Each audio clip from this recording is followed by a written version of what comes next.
eni strani razumem seveda pozive, ki jih podaja SVIZ, saj smo ravno na področju izobraževanja, znanosti v velikem primanjkovanju sredstev bili že vrsto let. Od leta 2010 so se dejansko sredstva ves čas zmanjševala. Šele v tem obdobju te vlade in od, lahko rečem, začetka mojega mandata naprej smo nekoliko obrnili trend.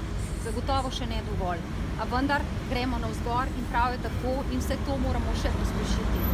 Po drugi strani pa ne razumem tega poziva gospoda Štruklja tako hitro, tako bi lahko rekla še pred časom, kajti na ministrstvu smo ustrezno, tako kot tudi gospod Štrukelj ve, vse postopke opravili v skladu z običajnimi načini obravnavanja predlogov izhodišč, ki so jih poslali.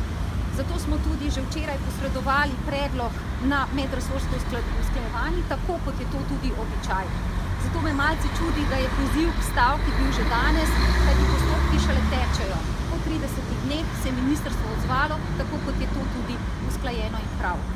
Seveda pa, sama si bom vedno prizadevala, da bo delo učiteljev, ravnateljev, vseh v vzgoji in izobraževanju, direktorjev, tudi strokovnih delavcev, vrednoteno tako, kot je prav. In k temu sem pravzaprav pristopila že s tem, da smo si izborili kar marsikaj več sredstev kot do sedaj in seveda, da želimo ohranjati ne le kakovost, ampak tudi razvoj v vzgoji in izobraževanju.